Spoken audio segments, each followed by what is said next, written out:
It's hot to make it not as well. Yeah. I'm just like, Won't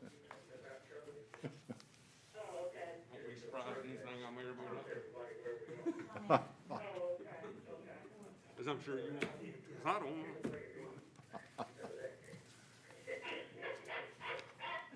okay. We ready? All right, Mr. Noakes, you ready? Mr. Noakes, can you hear me? Yeah, I'm ready. Okay, Ms. Carter? Yeah. Okay, and Mr. Ogburn? All right, Is Clark Clark is coming in? recovering. Well, but he's not on the call. I don't think he was planning to call, I don't know. No, he is not there. Okay. All right, we'll call this meeting to order. This is a special meeting of the City Council for Thursday, December the 3rd. Call this meeting to order and just get started right away with what we're here to talk about tonight.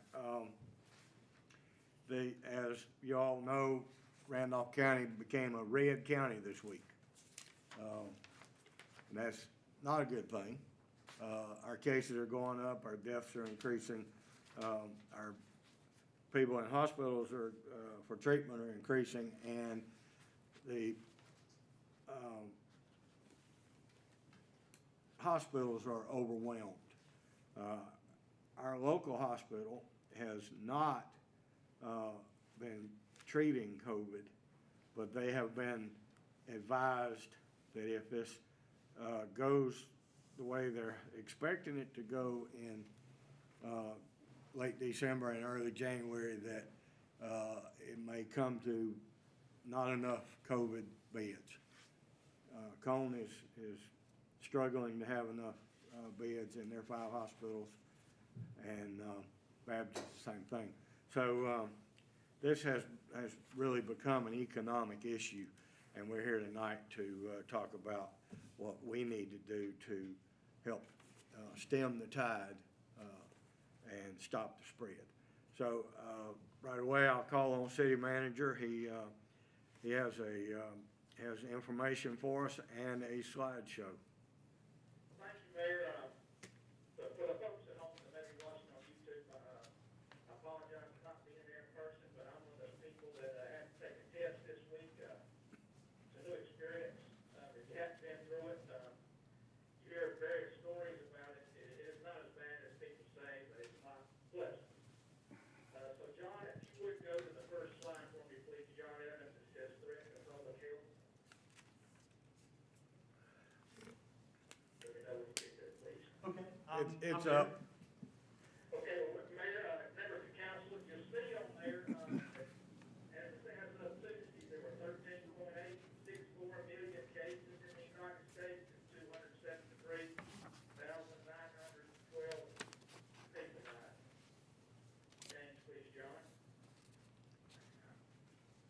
All right, we're on the North Carolina map. Now, here in North Carolina, as of Tuesday, we had 368,615 cases of that 13.8 million, and 5,322 deaths as of 5 o'clock Tuesday. Next slide, please, John. And you'll see on the next slide the threat to public health in Randolph County. There was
you wanna go ahead and approve that and then have discussion about our action.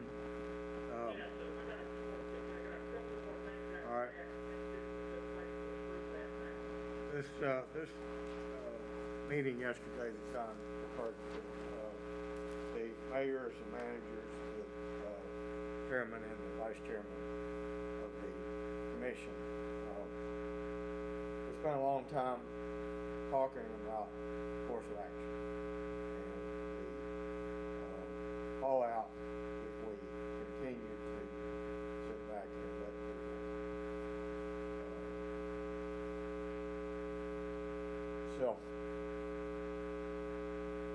self-compliant. And so, all the mayors signed this, joint agreement, and I would, you have it in front of you, I would entertain a motion to,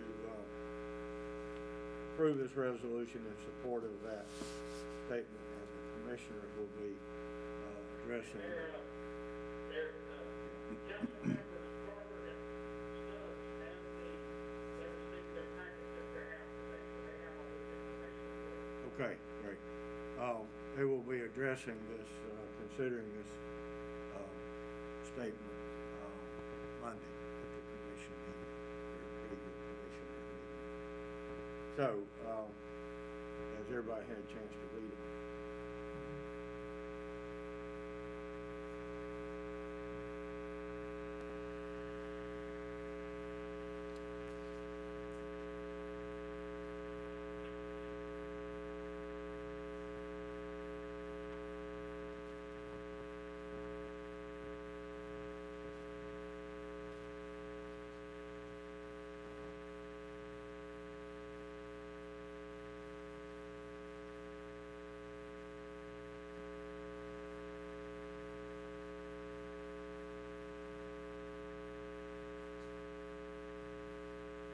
Do I have a motion? Mayor, I move we approve the resolutions under the municipal county joint statement as presented. Have a motion by Mrs. Redding. May I have a second? Second. Second, Mr. Swears. Any discussion?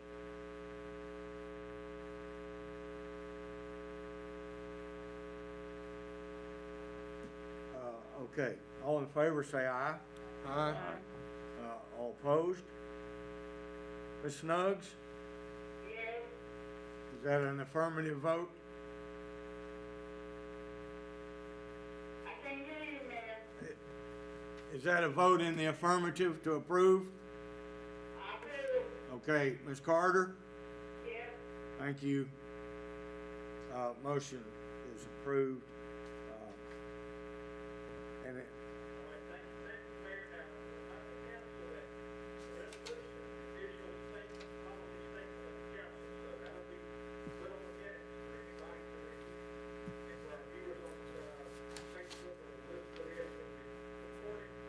And the recording is there to review as a clerk. Now, Mayor, I want to give you some good news tonight. Good news, speaking of bad news.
do have that capacity at the hospital.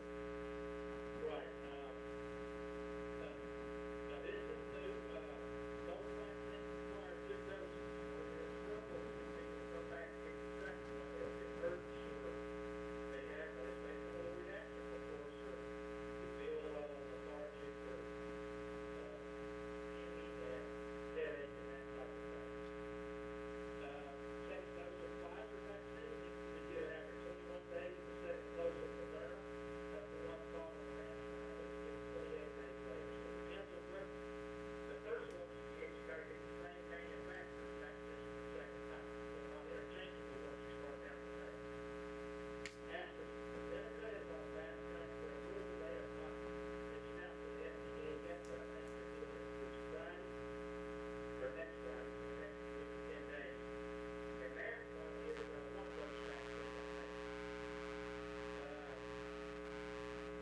If you're interested more about the updates, in there for the disease control, DHSS, and Randolph Public Health, all of them websites, they've got one vaccine updates. So as I mentioned earlier, the national policy change on CVS, Walgreens, they're helping spread this vaccine out across the country as part of their operation on those shops.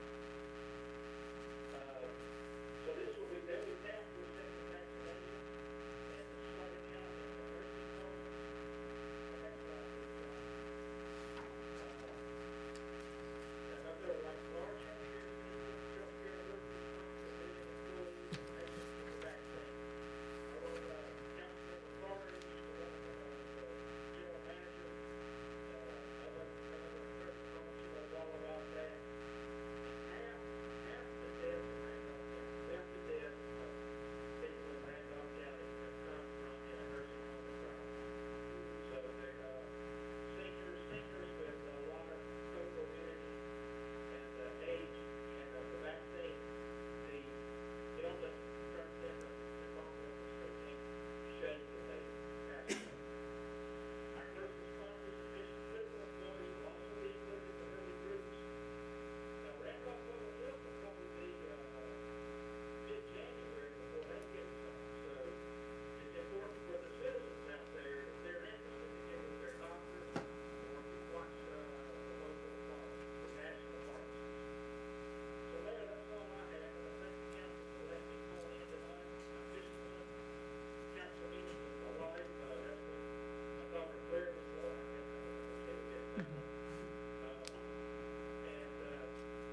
I'll tell this one as it is, but I'm pretty kidding. And I'll turn it over to you, Mayor, to add some more of what you heard, and then it'll be up to the judge to lead the adjournment. All right. And Mayor, the Friday, December the 11th, is now the Christmas parade, the first Christmas parade tomorrow. So I'll throw that out for the council. And now to you, Mayor, thanks for letting me do that. Thank you. John, appreciate all the work you've done on this. When he says reverse Christmas parade, what that means is that Bicentennial Park is decorated, the downtown streets are decorated. People that are building floats for the parade will have their floats lined up on Church Street, as they would normally line up for the parade. And we're inviting people to come down Church Street in their cars from Walker Avenue, down and ride through and look at the floats that will be stationary, and the public will be driving through. No one will be allowed to get out of their cars for that event, and then circle back through Bicentennial Park, and we have all of our traditional Christmas decorations up out there that we would normally do for Christmas on Sunset. The beautiful lights, everything we do out there for the carriage rides is in place for that. So we would invite the public to do our reverse Christmas parade, produced at We've had a lot of people thank the Chamber of Commerce for putting that on this year. As I mentioned earlier, stay connected. Stay connected, don't lose your connections, don't lose your friends in this event as we stay in order, shelter in place, or whatever that we're doing. And so we've got a lot of positive feedback, and that is a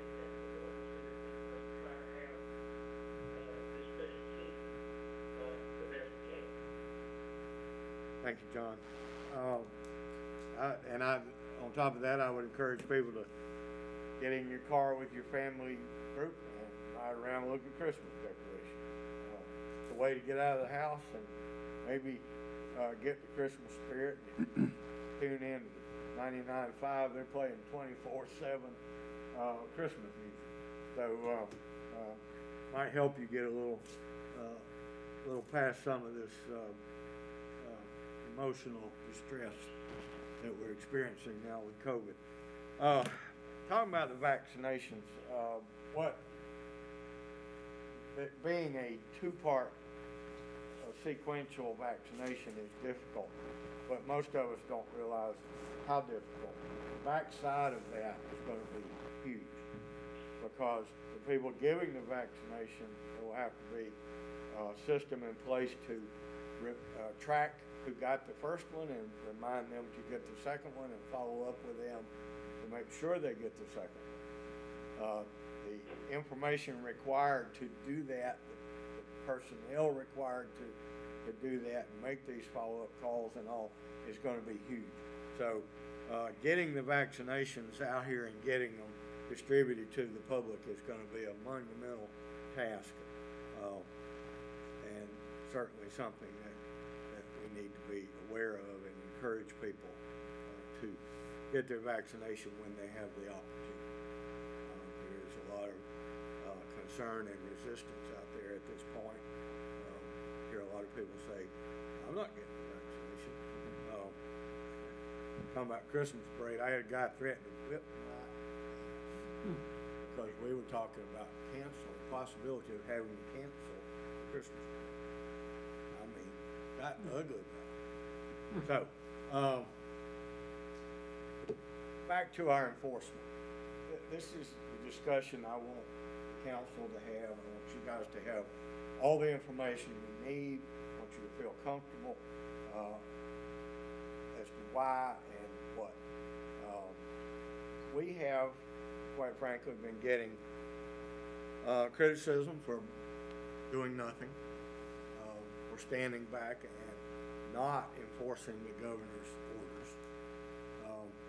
The flattening the curve as we came into this with the notion of flattening the curve worked a little bit, and then the experts told us it would have a resurgence, that it would come back, and it has, just exactly like they told us it would. We got a little complacent, and I can tell you that voluntary compliance and self-enforcement is not working. Every day there's someone advertising an event or having large groups of people in direct violation of the governor's orders, executive orders. I'm hearing, and I believe some of you guys have heard, from restaurants that are following the rules and are concerned about ones that are not following the rules. It's an unlevel playing field. I have had at least 2 restaurants tell me that in the event of a shutdown, another shutdown, statewide shutdown, they will not survive. Both of these restaurants have not paid themselves since March. So 50% capacity and takeout meals just don't pay the bills in most of the restaurants. We need to encourage, lead by example. We need to order out as much as we can and try to be generous and supportive. But we also need to make sure that we stop the spread so we don't end up with another shutdown. Not just restaurants, but many, as John said, many small businesses will disappear. Many have already disappeared. The countless events and fundraisers for a lot of the nonprofits have been canceled. fall festival was canceled. Saw in the paper this morning where the mayor of Lexington was talking about how they had to cancel the barbecue festival, and that was a $90 million impact. I would say our fall festival, with hotels, gas stations, restaurants, and the money raised and changed hands out here, might not be quite that big, but it's certainly big. It's big to the vendors that couldn't sell their turkey legs and barbecue sandwiches and funnel cakes, and it's big to the Arts Guild who didn't get that revenue that they count on their program. The next side of all this is what do we do with our hospitals, the potential of our hospitals being overwhelmed. Randolph Hospital at this point, Randolph Health, is short, I don't know exactly, but around 20 nurses. I saw an article in the paper where over 500 nurses have died from COVID nationwide. There's a shortage of healthcare assets. If Randolph Health were to find themselves in the position of having to treat desperately ill COVID patients, which probably would not be the case, but they sent all their ventilators out of town early on when they chose to not be a COVID treatment facility. Their ventilators were forwarded to hospitals that will and are treating COVID, desperately ill COVID patients. So, health and safety and well-being of the public is our mission. That's what we do, what the city of Asheboro does, health and safety. We need to do all we can to stop the spread, to not let this get any worse, and to try desperately to get our numbers under control so we're not on the map as a red county. So this is why John and I started talking late last week about what we needed to do. The School of Government says the emergency declaration and the civil penalties is not acceptable under state law. That is preemption of the governor's executive order authority and the criminal nature of his misdemeanor that is included in his executive order. So, our plan at this point is to have our police write citations. We will respond. If we have a complaint, our police will respond. They will investigate, and we're hoping that a word to the wise and a stern warning maybe in the beginning will be enough, that we won't have to go back. We won't have to write a civil, a criminal citation. So that's where we are. We have to do something. We cannot stand back and let things go as they have. So I welcome your input. I don't think I've got anything else to say that I didn't already say.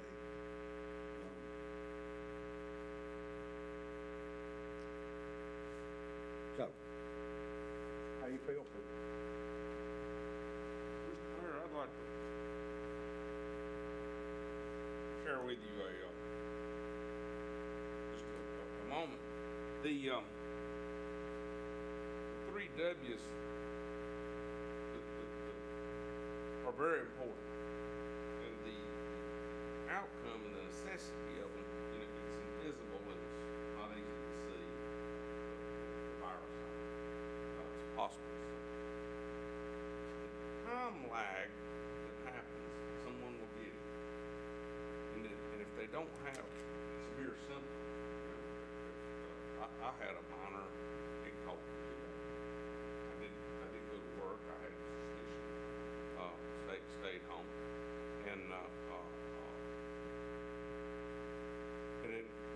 I went and got a test 2 days later because a coworker had a positive test that I had been around, been exposed to.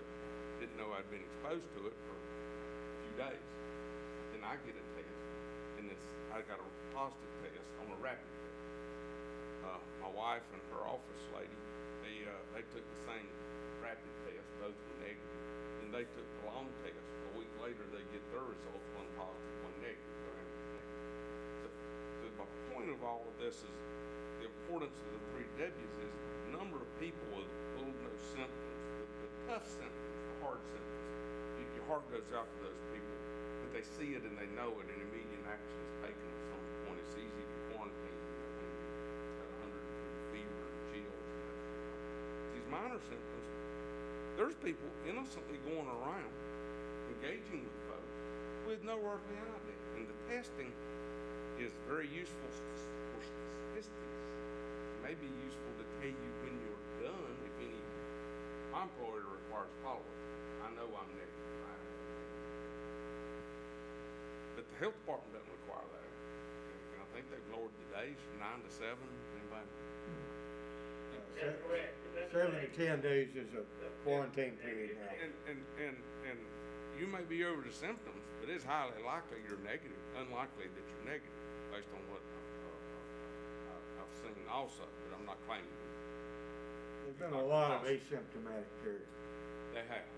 So the point being, all you can do is the 3 W's, and it's my understanding the 3 W's are not so much for your protection, but it's for you to keep from spreading.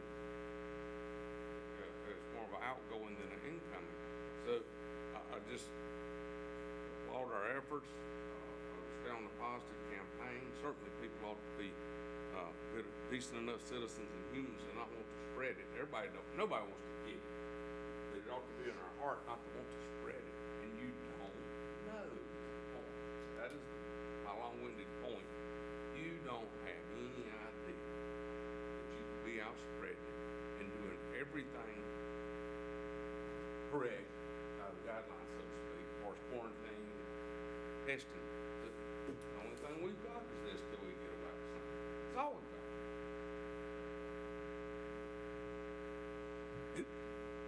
Having had it, I never really got tested.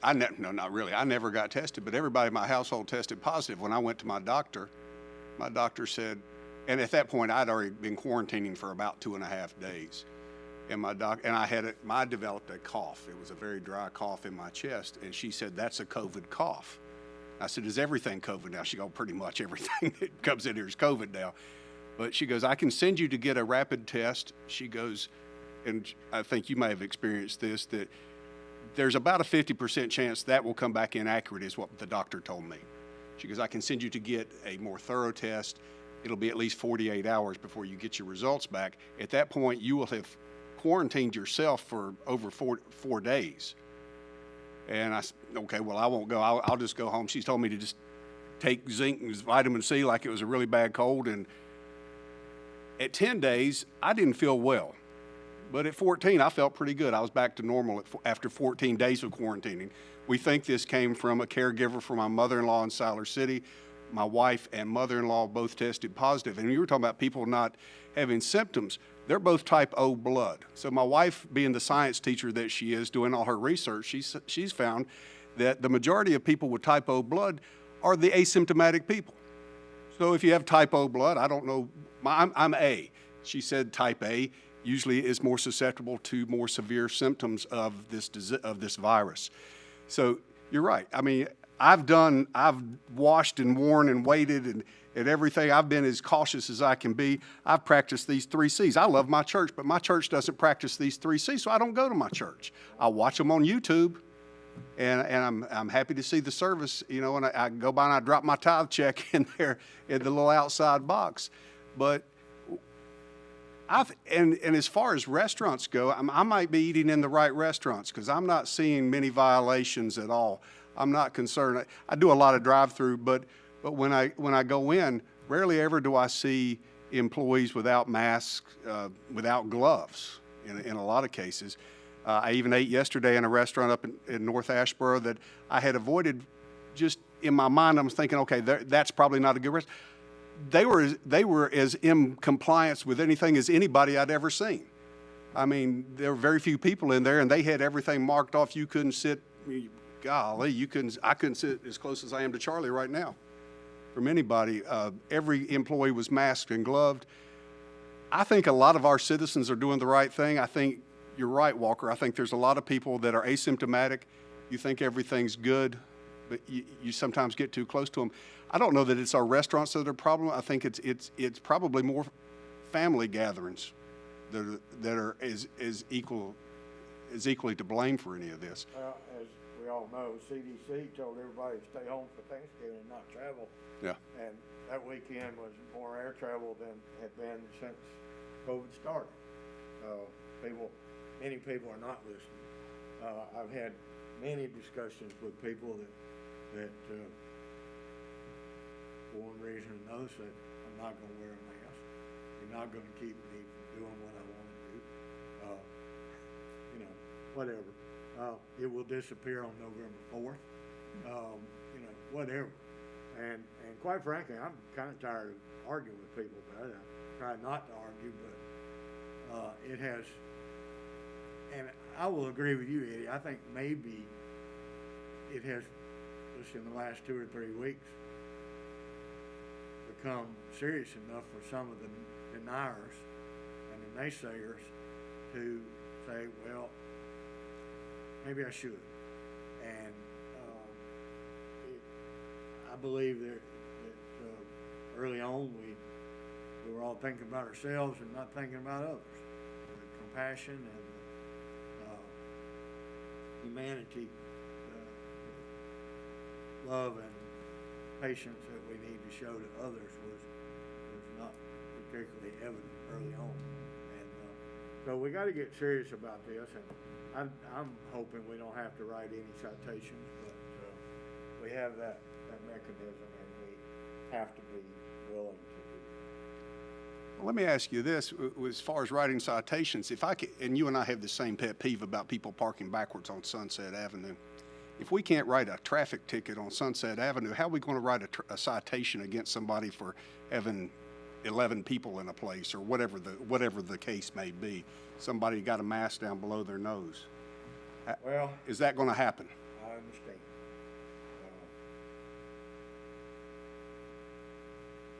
I don't. Our police will be charged with investigating complaints. As John said earlier, that he's asked our safety people, our fire people, and our building inspections people to be the eyes and ears for the police. If they see something that's not right or doesn't look right, they'll ask the police to go check it out. And I'm hoping that in most cases it will be just a word to the wise.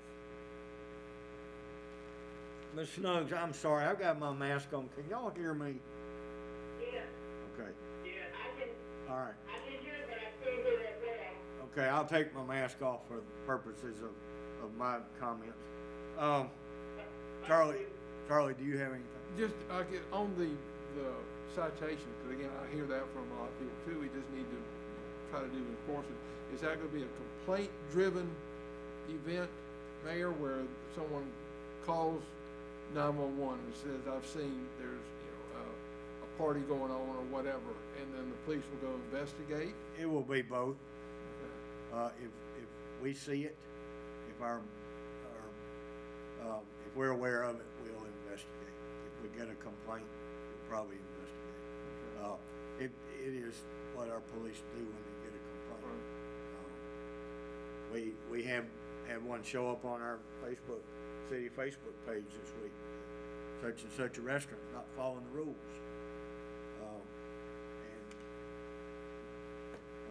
Go over there and find out they are, then that's the end of it.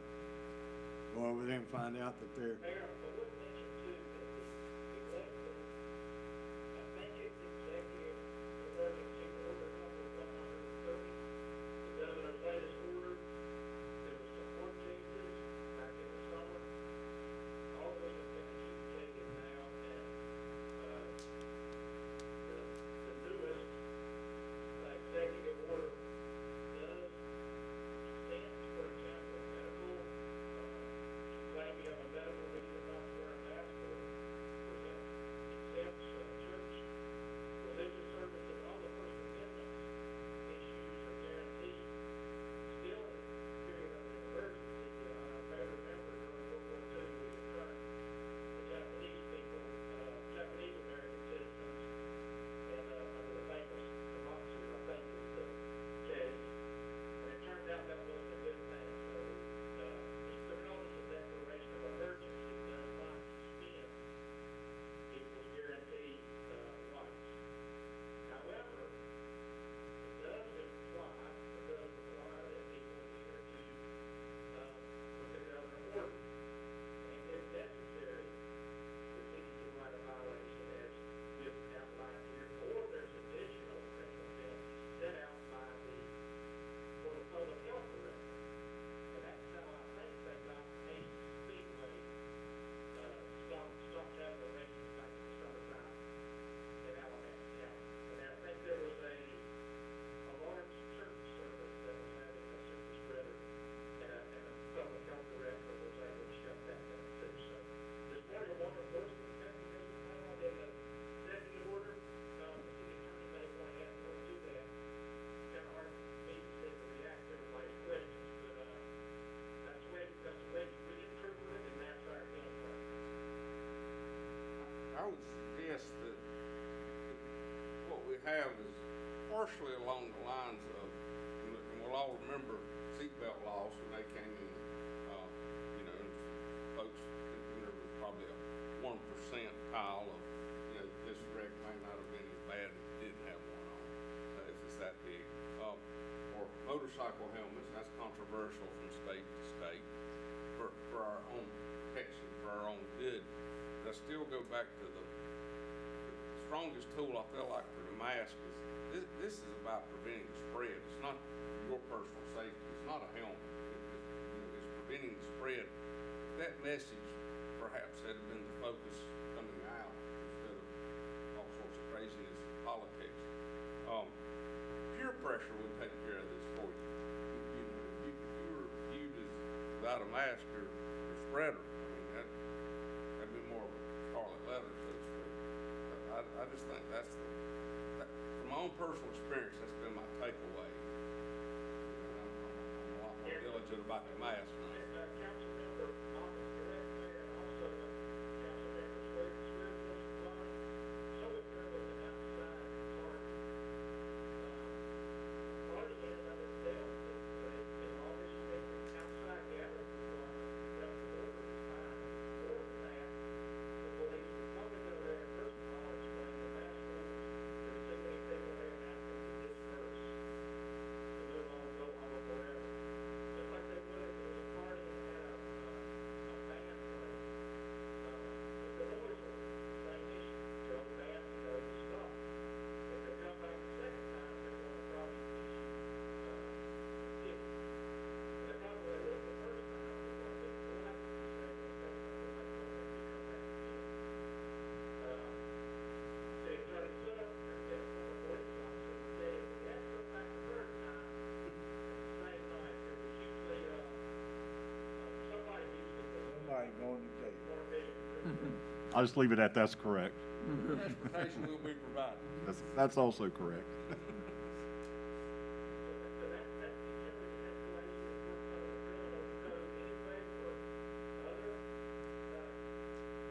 ordinances of city enforcement, not only state ordinances, but also, our local, state statutes, as well as our local ordinances.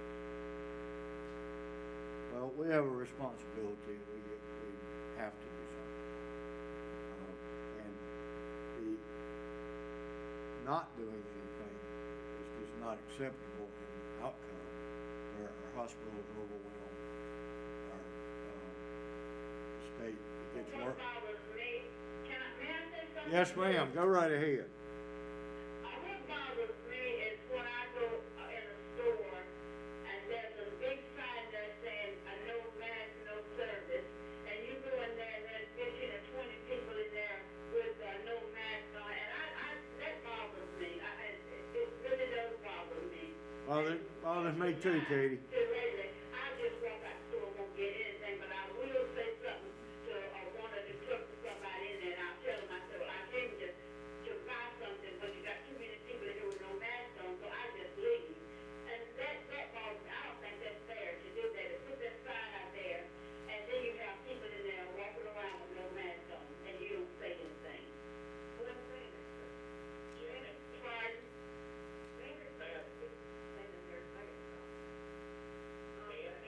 And also at the dollar store there by the Fair Street across from the hospital, and compressors, and those people in there just shopping, and they don't have on no mask.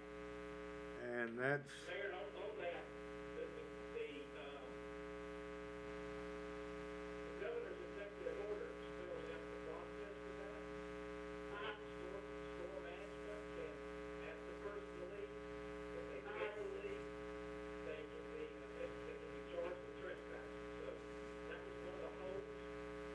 Remember when it started in the shop owner, the big national chains came out and said, we're not gonna make our local management enforce it. Now they don't have to.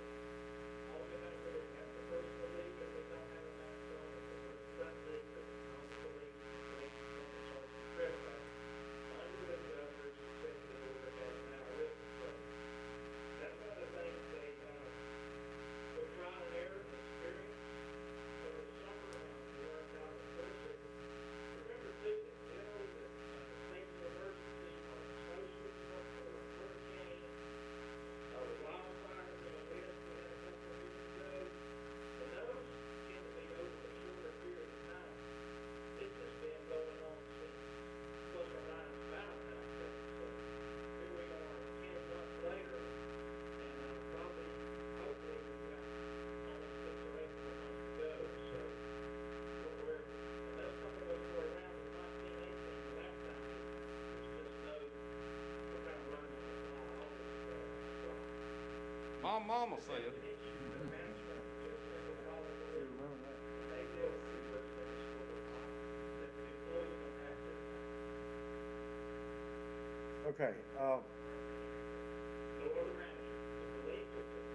now, I noticed the other day, Food Line, who had caught early on, had caught a lot of grief for not enforcing their stated rules, the mask and the one way and all that.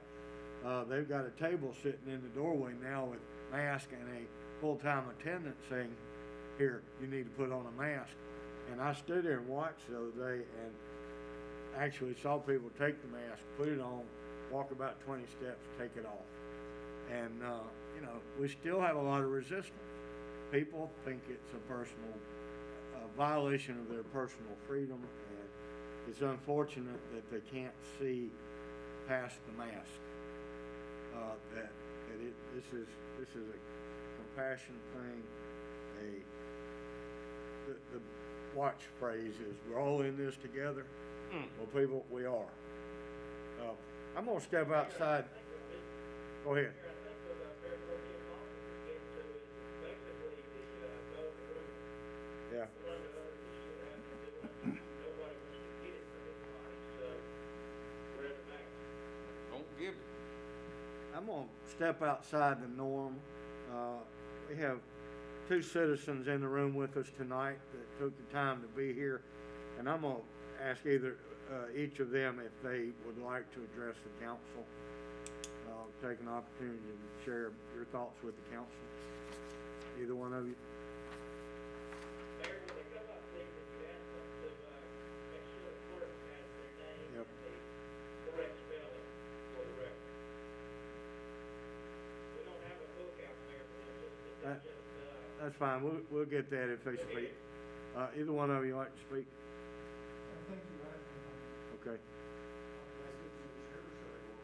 You need to, for propriety, if you don't mind speaking from the stand. My name is Dale Dowdle, it's D-O-W-D-L-E, new citizen here in Asheboro, and I commend you for your efforts to address it. It needs to be addressed. I just am somewhat surprised to see the number of people without masks. Went up to Greensboro the other day, I didn't see anybody without a mask. It's quite a difference, what you see from locality to locality. I was in a store the other day and someone asked the clerk, "How was your Thanksgiving?" He said, "Great. We broke the rules. We had 52 people in the house." Proud of it. Everybody wanted to come and see the new baby. Yeah, we were quite proud of it. And the fallout from these large Thanksgiving gatherings is yet to be seen. That's correct. It'll be seen just in time to be seen again. Thank you, sir. Really comment. What I did notice when the color coding of the counties was introduced a couple weeks ago, what I did notice was of the 20 red counties in North Carolina at the time, they were all rural counties. They were not the metropolitan counties. Now, since then, Guilford and Alamance have both turned red. But there again, as things are refined and progress, more testing, more positives, more data tracking, more red counties. You know, a lot of things are coming, but we just got to do what we can. I do want to take this opportunity to commend the emergency services people from Randolph County and our public health professionals with county health department. They are working. They have their command center open 24/7. They are manning those phones 24/7. They are doing testing, multiple sites testing.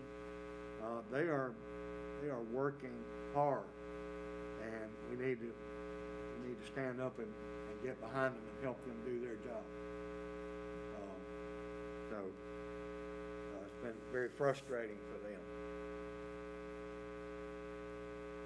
Anybody else? One of the things that matters is the aspect that they're putting out, they haven't updated it with that 11/21.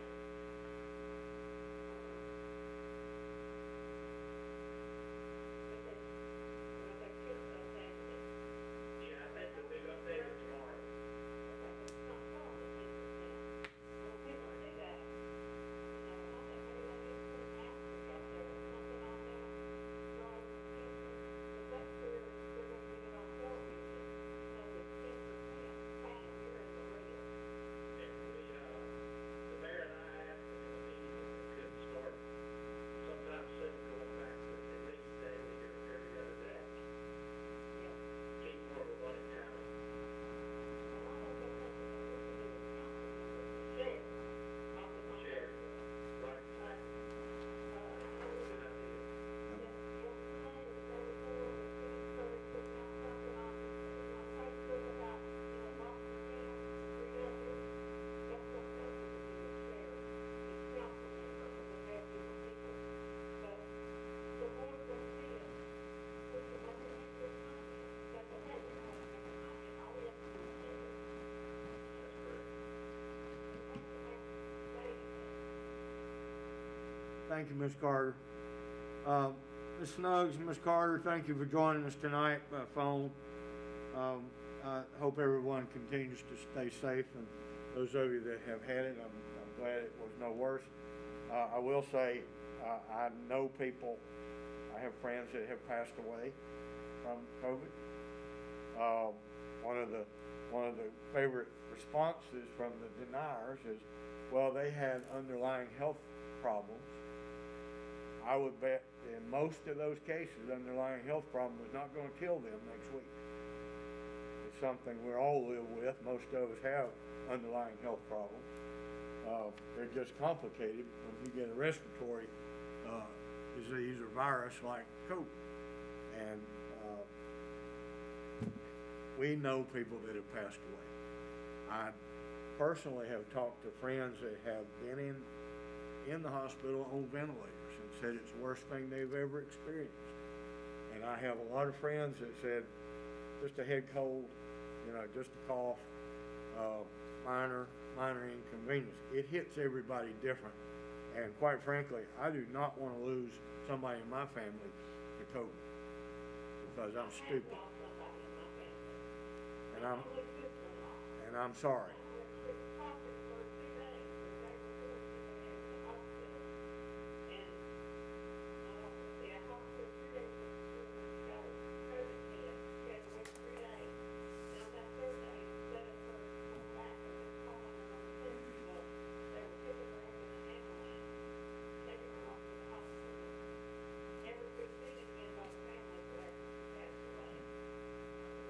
And another very unfortunate situation many people find themselves in, is when you've got a loved one in the nursing home and you can't be with that person as they pass away. It's killer. It is killer. I drafted a letter. I drafted a pretty frank letter from the mayor the other day that I was considering sending it out, and the best letter you ever wrote is one you don't mail. And John would not let me mail. It was pretty frank. It was actually a couple of things in there that I feel and believe that I probably shouldn't say out loud. And John, I appreciate you for not letting me distribute that letter. That's okay, Barry. You back me up, I back you up. John read the letter and says, I got a better plan. So, okay. Pardon? No, it wasn't bad. I was proud of it. All right. Unless there's anything else, I will adjourn this meeting. Thank you for being here tonight. We do have our regular council meeting next Thursday night. If we don't see you before Christmas, thank you for being here tonight. Thank you for being here tonight, Mr. Dowdle. We're adjourned.